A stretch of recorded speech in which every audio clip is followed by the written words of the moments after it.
Hello guys! Gabi na naman. Kayo, ano ang ulam nyo? Kami nga pala ay walang ulam ngayong gabi, kaya naisipan na lang bumili ng barbecue kasama ang aking bebe. Gabi na, Bea Pokat, pero nasa labas ka pa. Okay lang naman yan kasi nakasombrero naman siya.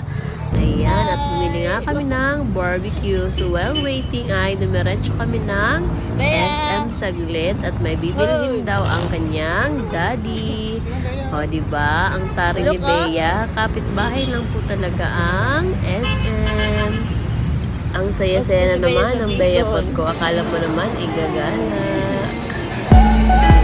Bea! Bea!